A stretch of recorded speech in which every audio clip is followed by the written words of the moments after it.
Welcome back, I'm Inigo, this is Scrambled Kegs, and this is part 2 of the Fallout Season 2 breakdown, trying to figure out what the hell the canon ending of Fallout New Vegas is, from all the clues in the show.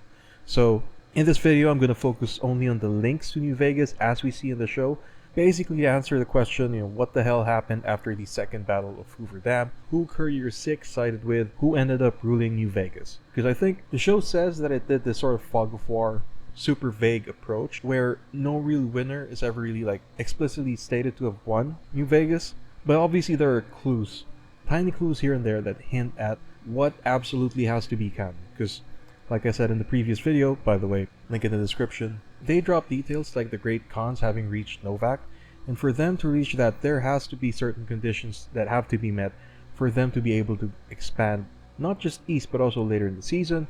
It's revealed that the Great Khans have also reached west into California. If you're looking for a full Season 2 breakdown, unfortunately it is not here. You can check out other channels for that. For this one, I'll try to be as objective as I can, sticking to the facts and taking my own headcanon and biases to the side. I know New Vegas can be a deeply personal experience, so I'm taking all of that shit that I have to the side as best as I can and just stick to the facts. I also won't go through the full breakdown of episodes 1 to 6, since I did that in this other video I made a couple of weeks ago by now, but I will talk about some stuff that I mentioned over there, so if you haven't seen it, link in the description below. Just note that it is a full breakdown, and I'd go as deep as my abilities allow it, and here's a map analysis of what I was able to infer, again from the Khans taking over Novak. Like the previous video, I'll go through all the facts and details that hint at the canon ending of New Vegas, and then give an analysis or speculate on what they could mean on how New Vegas ended, how they connect to the ending, all of that stuff. Because again, although there isn't any official confirmation from the show or any of the promo materials, and they deliberately make it super vague so that nobody complains about it, which people are still complaining regardless, so good job again Bethesda and Fallout TV show. Even if nothing is explicitly stated, there are things that happen in the show that hint that certain things should happen for the events in the show to be true. Things like the Khans, again taking over Novak, and the Legion's howitzer shown to be working. Apparently Courier 6 did that, so I'll do the facts first, try to figure out how all of these things connect, and then I'll try to make a case for all four ends. And I swear, this isn't even clickbait. I realized this as I was working on the script for this video. I might have even uncovered a secret fifth ending. I'm not even joking, so if you're interested in that, do watch through to the end. If you're interested in only that, I guess you can skip, but none of it will make sense, so you may want to watch through the whole video regardless. And before we get into it, a word from the sponsor of this video, myself. So like and subscribe, all that other stuff. So without further ado, let's get into this. Episode 7. I mentioned this in the previous video, but that was the atomic wrangler that Cooper went to when he talked to the bartender who said that death loss came from Sloan. More on that in a bit.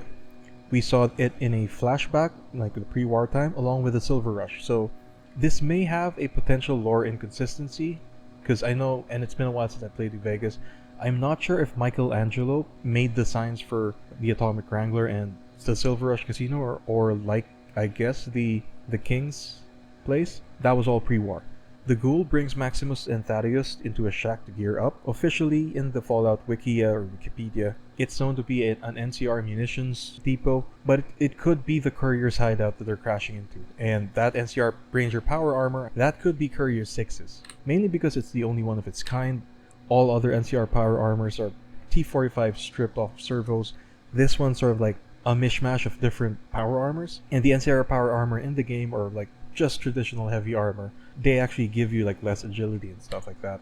And when they enter the strip, Cooper and Maximus see a Deathclaw eating another Deathclaw. At face value, it doesn't look like it's that important, but keep in mind, this is how the Deathclaws have been surviving, pretty much locked up in the strip. So they've been infesting the strip through sheer cannibalism, and the reason why I'm pointing this out is that this can explain the lack of corpses I mentioned in the previous episode throughout the strip in New Vegas. So whether or not there was another battle between the NCR and the Legion, House or Yes Man Securitrons versus the NCR, we don't see any corpses on the street, and that's because, well, pretty much the Deathclaws ate them all, but also we only see a very small part of the strip, and we can't really, I highly doubt we're gonna see any more, because I'm gonna get ahead of myself, but this is a show that's trying to do its own thing that just happened to have touched on the ending of New Vegas. Then later in the episode, when Cooper enters House's penthouse, House's screen reads no signal instead of connection lost when, Yes Man uploads himself into the mainframe, hinting that maybe it's a Yes Man ending, maybe it's not, because there's also a dead Securitron that may hint at the independent Vegas or Yes Man ending. Again, I don't think that's the case. More on that later. Let's move on to episode 8. We open with, or at least a detail that's most relevant to Vegas, opens with Macaulay Culkin's legate dragged the body of Caesar and into his tent and took the note. The note basically reads, "I am Caesar, I am the Legion." It ends with me. So OG Caesar doesn't really want a successor. He wants the Legion to die with him. And I don't think this actually hints at a Legion win or defeat, just that he never got better with his tumor because he was still wearing that auto dock on his hand. Next, we have a few quotes mentioned by House, saying, first one being, he's been a target for wandering travelers with something to prove. He also mentioned something about being bludgeoned, poisoned, etc. You can actually use poison if you're using a melee build, so that could be that. House also mentioned something about being bludgeoned with a crowbar, which is interesting because crowbars are not a thing. I'm going to flash something in the screen right now. Crowbars are not a weapon in New Vegas, but they are one in Fallout 1 and 2, and I think in Fallout 4. Now, people were complaining that a 9-iron wasn't mentioned because it was, sort of like the achievement.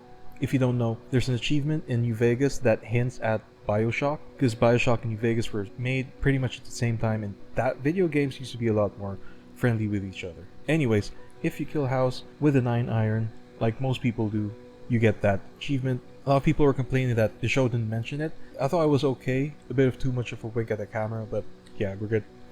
We're dragging on to this. House also mentioned, not necessarily related to the ending of New Vegas, but obviously a big clue on what happened in New Vegas was that this was the exact quote. It was they who set the death clause onto New Vegas, they being the Enclave, and he also mentioned an acolyte, that acolyte being Hank McLean. So Hank McLean works for Vault-Tec.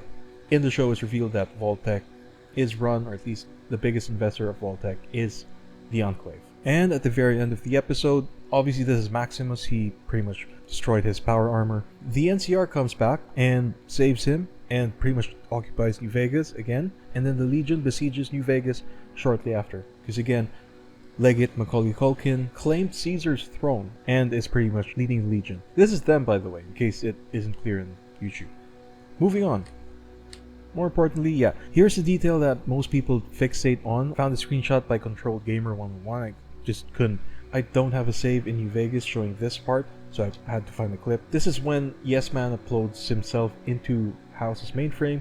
There's a dead Securitron. There's another dead Securitron over here in the show, and people are saying that's Yes Man's Securitron. I'm not really convinced. I think it's a red herring, because the event that we know for sure is the fact that the Enclave irradiated the strip and sent the death claws in. And how do I know that? Well, let's actually get into the good stuff.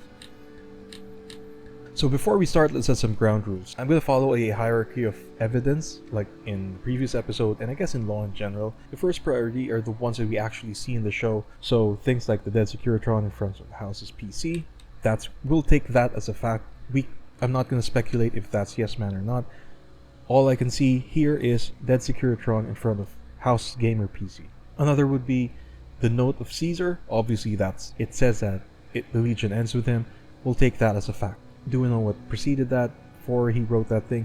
We don't know. Do we know that he died from the tumor? We don't know. But we do know that he was still wearing his auto dock, and that's a clue enough that he didn't stop using it. Next, under that are going to be what the characters in the show claim to have witnessed personally. So things like House saying the Enclave came in and brought in the death claws. He for sure witnessed that. If he's saying that, that way, at least the way he said it in the show, it implies that he saw the thing or like witnessed the thing firsthand. Then under that are going to be what the characters heard. Wait, what the hell is this? Oh yeah, basically what the characters in the show heard happen. So things like the bartender in the Atomic Wranglers saying that the death claws came in from Sloan. Obviously, he didn't witness the death claws coming in from Sloan. He just knew that one day there were no death claws, another day there were death claws in the strip, and maybe he heard that it was from Sloan. So as you can see, we're going to prioritize the ones that are factual. First and foremost, first-hand witness accounts, and then basically hearsay. And before we get really into this, let's actually determine, what questions do we really want answered here? Not who is the bestest faction that deserves New Vegas ever rule, but basically, based on the facts that we know from the show, who won at Hoover Dam, and thus who controls it, who ended up taking the strip, and thus who controls it. because in the ending of New Vegas, we only ever see whoever controls the Strip in the end credit slides, but just because the NCR beat the Legion, it doesn't necessarily mean they're gonna control the Strip. Like, that's the whole point of the House and Yes Man quest lines. So controlling Hoover Dam and controlling the Strip aren't necessarily independent things, but obviously if the Legion controls the dam, they're gonna control New Vegas. If the NCR controls New Vegas, they're gonna also control Hoover Dam. So what are the details that either support or debunk an NCR ending? The first thing that we see is that there are no NCR banners or flags in the Strip, but we also didn't see the Strip much further down, where the NCR HQ was. We only see what's basically Lucky 38 and the casinos around that, not the rest of the Strip. So it's more likely that the NCR could have just occupied New Vegas until the Enclave did the Enclave thing. The sentiments we've heard from Freeside residents could hint at an NCR ending, or like a short Legion takeover, could be, but mostly in an NCR ending where they kept controlling the Strip, because the Freeside residents have very positive memories of the NCR. And in fact, when the NCR came back, even Maximus using that NCR armor, they were super happy about it. But one of the strongest proofs of an NCR victory in Vegas could be, again, all of this is just speculation, but Courier 6's Ranger Power Armor. Again, none of these is confirmed. I did read in the Wikia that officially it was sort of like this munitions depot, but it's also like the shack that Cooper brings Maximus and Thaddeus, who kit up before going to New Vegas to take on the Deathclaws, could be one of Courier 6's safe houses, because, obviously, it's a player thing. You load up your house, or like your home base, with a hell of a lot of weapons and ammo, and your power armor. Like I mentioned before, the Ranger Power Armor is very different from the NCR Power Armor in the games, but let's get this out of the way. This thing was clearly made as a Creation Club or Fallout 76 purchasable skin. That's one of the reasons why this show exists. But at the same time, there's also no other power armor like it. Yes, people have customized power armor before in the other games, but only Courier 6, at least in New Vegas, would have had access to both of these two things. Number 1, newer tech from the Big MT, as well as lots of caps from gambling and all the looting and selling. Like, if this is Courier 6's power armor, you'd need a lot of caps to repair this thing, right? It's possible that the show is hinting that for Courier 6 to have fixed up this power armor, they could have gotten banned from all the casinos in New Vegas. Like, could be a high luck build. Now obviously the looting and selling, and how can you forget if he's able to afford this kind of power armor. I'm just gonna say it, Sierra Madre Gold. Maybe that's canon. Now let's go to the Legion ending. We do not see any Legion banners or decor, and I think that's proof enough that even if the Legion won the second battle of Hoover Dam, they weren't able to make it to the Strip. Again, Deathclaws do be cannibalizing, but I doubt they'd find Legion decor quite appetizing. Like, that's the thing with the Legion. They pretty much burned Nipton and strung people up on crosses, and that's like, Nipton's like nothing compared to Vegas. What do you think they'd do for a city like New Vegas? It would be so much more, and we see in the show that the Deathclaws eat a lot of bodies. They're not gonna eat crosses and pikes and stuff like that. And all the banner. They like to decorate with the banner. The fact that we don't see it in the Strip, a very strong contender of like why it wasn't a Legion ending, or at least if it was a Legion ending in New Vegas, they didn't reach the Strip. So if they did take Hoover Dam, the NCR could have held them back at Boulder City again, and then pushed them back over the dam eventually. And it's also possible that there were more battles at Hoover Dam that became sort of like this World War I stalemate that we don't really know about, and that may be the reason why both the NCR and the Legion are depleted or undermanned in the show. So, in the show, the NCR, obviously, Season 1, it's revealed that Shady Sands blew up, but that didn't really kill the NCR as a bigger entity. But here in Season 2, we also see that there isn't really a strong military presence in the Mojave. And in the final episode, when they save Maximus, that's actually the first major military presence we see throughout the whole season. And then in the previous video, I mentioned something about the Legion being super surprised about Cooper saying that he knows the location of the last NCR outpost, which means that the Legion would have been running on such a skeleton crew that they wouldn't have had their Frumentari and their spy net, because either they just didn't have the manpower, or it just so happened to be that all the Frumentari were on the other side away from Macaulay Culkin's Legate. But regardless, the fact that in the show the Legion wasn't aware of what was happening beyond their camp, while in the games they had people infiltrating the highest ranks of the NCR and pretty much everywhere else, is pretty telling that they're depleted. Both the NCR and the Legion are depleted in Fallout Season 2. And we also see a detail that the Strip is experiencing a power crisis, Not all of the lights in the show are powered up, even though the light bulbs or the signs aren't broken, which indicates that the energy levels aren't what they used to be. Why is this important for the Legion ending? Well, it could be that the fighting at Hoover Dam may have damaged the facility. So when you're going for the NCR engine, you actually turn the turbines on when the Legion tries sneaking in through the turbine. So it could have been damaged there, could have been another thing. We're going to talk about that when we get to House. So does the House always win? Well, when we first see House, a single line is shown on the screen, no signal. And when Cooper puts the cold fusion diode into House's generator, that's when the computer actually starts booting up, which likely means that he ran out of power. Because again, this is also shown elsewhere in the strip. There's still power coming through, but it's not just lighting up all the lights. And if you know anything about electricity and that stuff, it's not a binary thing. If your whole grid needs to be at 100%, you can still power it at 70%, and not everyone's going to get like the same amount of power. At least that's how I understand it. And given that House lost power, either Hoover Dam or Helios 1 may have been compromised, or at least out of commission, or at a diminished capacity. So let's start with Hoover Dam. NCR or the strip lost control over the dam. That could be a thing. That could be a reason why it's not outputting as much energy as it used to be. Could have been damaged during the second battle due to, again, the courier opening the turbines when the Legion started seeking in. Or, if it was a yes man ending, here are the objectives. You basically reroute the dam's power to either the Securitron army underneath Fortification Hill, or you deactivate the dam, rendering it useless with the NCR. That could have had an effect in powering the strip, and that could have resulted in House's computer shutting down. But there are details that don't support that, which we'll get to in a minute. Moving on to Helios 1, it's possible that the NCR stopped operating it. It's also possible that the Hidden Valley Brotherhood might have reclaimed it, but we don't have any clues on that. The NCR might have also lost its greatest physicist ever. And the strip not having enough power could be a result of Courier 6's rerouting choices in the quest That Lucky Old Sun. I'm going to flash this in the screen right now, pause it if you want to read it in more detail, but this is what's in the Wikia. So again, none of these are explicitly stated in the show or in the games, but these are the details that have to be true. So for the strip to not have enough power, it could be any of these, or as a result of this one, where it's clearly shown that one of the choices you make in the game results in the strip having less power. Moving on. Okay, so even if House won, the Enclave would have come in eventually based on what's being done for the show and have cut the power.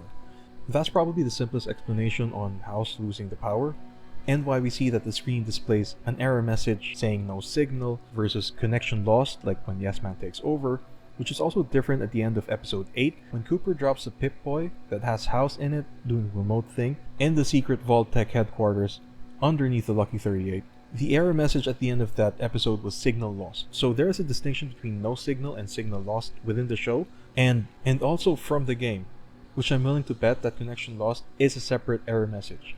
At least that's what's making sense to me right now.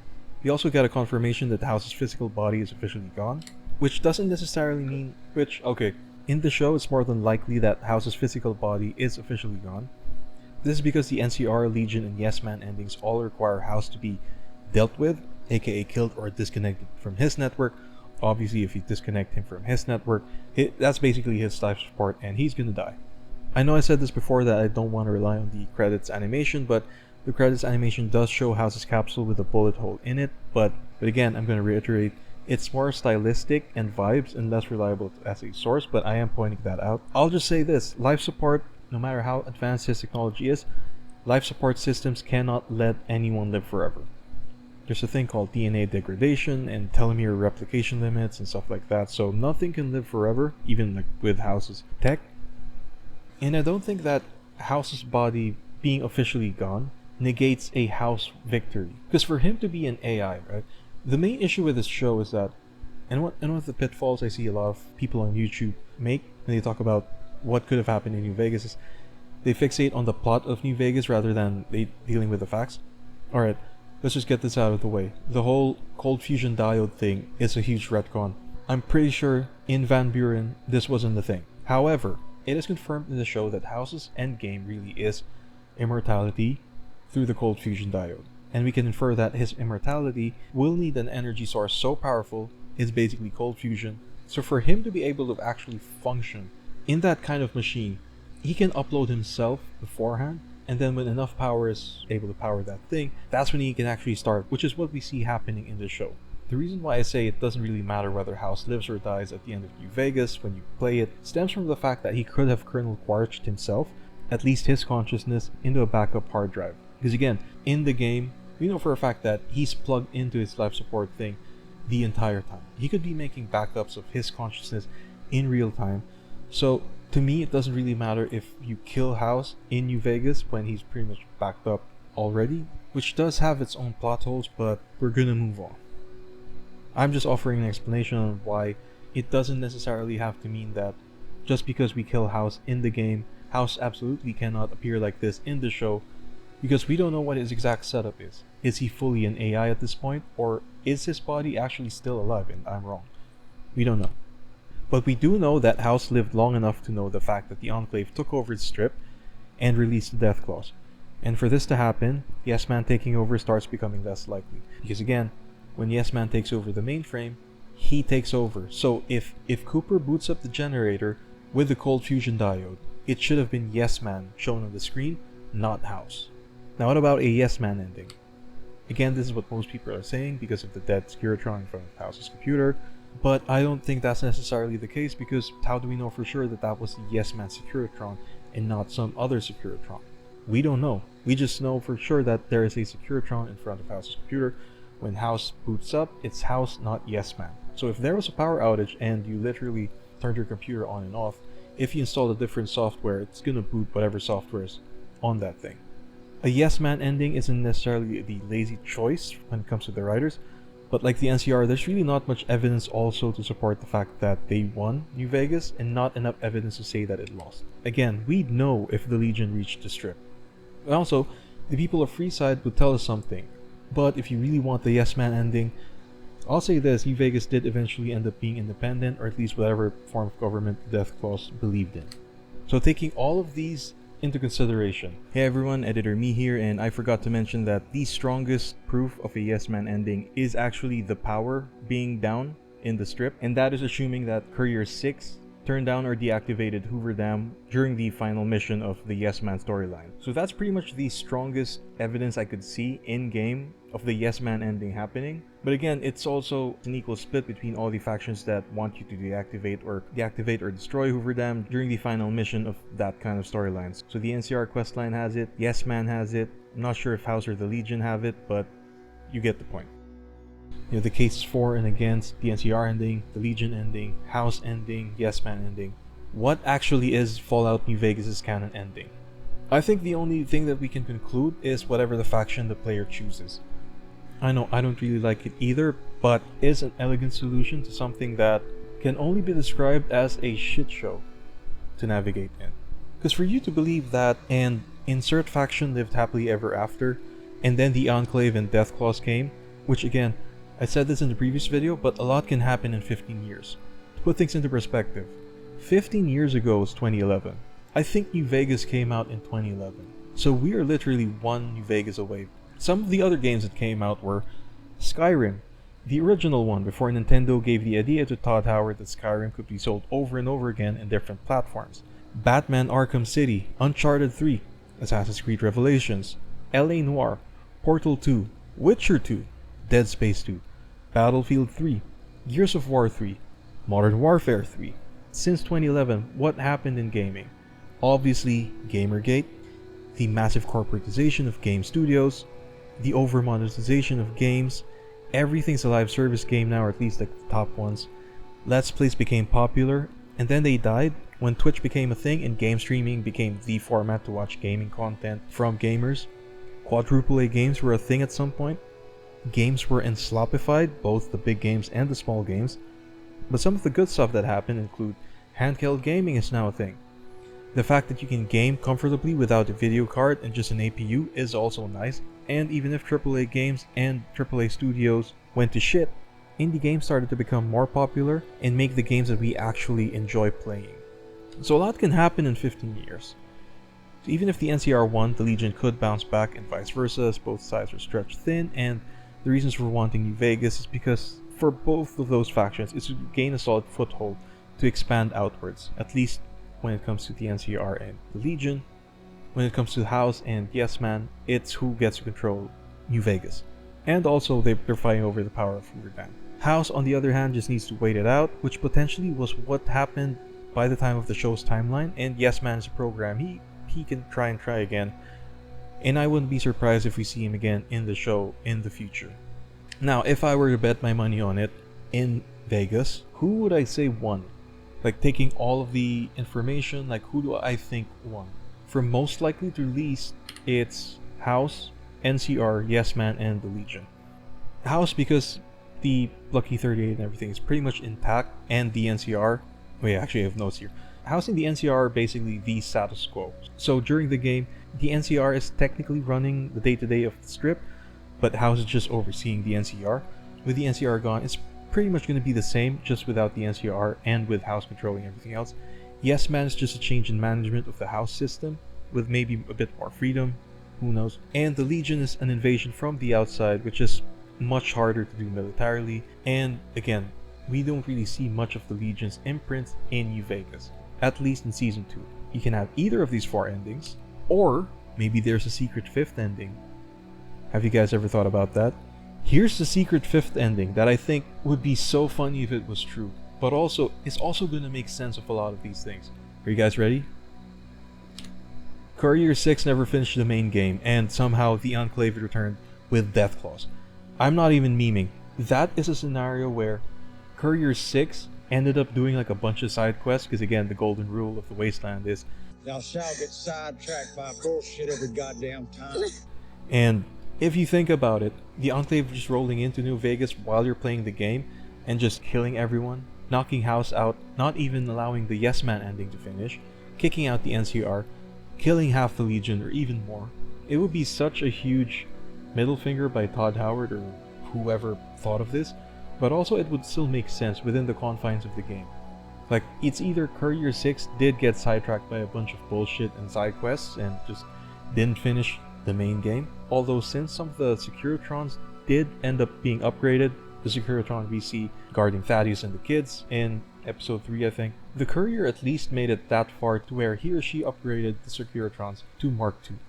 But other than that, didn't finish the game.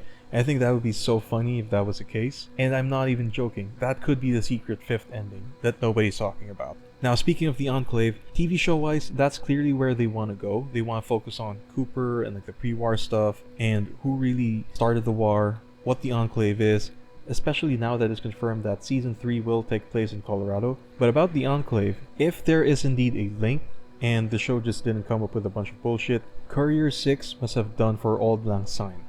If, and only if, the remnants activating the bunker either directly or accidentally pinged the Enclave HQ, because at this point, we don't really see much of a presence of the Enclave outside of the remnants. We don't actually have iBots the same way that we do have in Fallout 4 and Fallout 3. And because in the show, it's revealed that House is super against the Enclave, or what they are. He's antagonistic towards them. He's protected Vegas at all costs, even weaponized it with missiles protected from the bombs. So it stands to reason that up until this point in the game, the Enclave would have likely not known about New Vegas and what's happening there. The fact that all of a sudden they suddenly had an interest in it and then rolled up with Death Claws, to me, that tells me that someone or something should have informed them about it. And the remnants, when they opened the bunker, could have directly or accidentally pinged the Enclave HQ, which means that a Canon New Vegas run has to complete for Auld Lang Syne, and that means that you cannot side too heavily with the Legion. It would be a mix of NCR and followers fame, and because to activate this you need to be in good terms with Arcade Gannon. A good karma run in general would need to be the case or something like that, at least while Arcade is your companion. So, I've been recording for about an hour now, and let's wrap this up. On the one hand, this is peak millennial writing. Everyone's a winner, nobody's a loser, and nothing matters. On the other hand, like I said a while ago, this show handled the endings as graciously as it could have, in my opinion. It's not that none of your choices in New Vegas matter, but as a player, you get to have that experience canon and tie really well into the show, and it doesn't really detract anything from your playthroughs of New Vegas. So in your mind, all the crazy shit you did as a courier exists in the same world as Lucy McLean and the Ghoul and the chicken fucker guy. And I think that's cool. Because one thing that I think is going to bother me by the time if they get to Elder Scrolls 6 is if somehow there was a canon choice that the Dragonborn made in Skyrim, whether the Dragonborn sided with the Empire or Stormcloaks, to me that's going to ruin my experience, at least personally, it's going to ruin my experience of playing Skyrim in the future. But when I play New Vegas again, I don't think it's going to bother me as much to be pressured to do the canon ending for the sake of sticking with the show. And I think for all of Bethesda's faults, and Amazon too, I guess, we need to give them credit because they were able to pull that off. So props to them for being able to do that. Anyways, it's been a long video. That's going to be it for me for now. What did you guys think? How did you think Season 2 handled the ending of New Vegas? Or just Season 2 in general? Like I said, I think it's fine. I do have some complaints with the writing and the consistency. And I thought that Big Iron wasn't really used well. But what do you guys think? Let me know down in the comments below. I am a small channel, so there is a very high likelihood that I'm just going to be replying to everyone. Probably, so let me know your thoughts in the comments below. Now, I might need more time to fully lay out, like point per point, what exactly the courier did and didn't do in every single questline, but I'm definitely going to need more time to figure that out. So let me know if you guys like to see that. Again, that's going to be it for me for now. I do video essays like these, breakdowns, and talk about just stuff in gaming, movies, and whatever. Like the video? If I've earned your subscribe, thank you very much, and I hope to see you in the next one. I'm Inigo, signing off for now. Bye!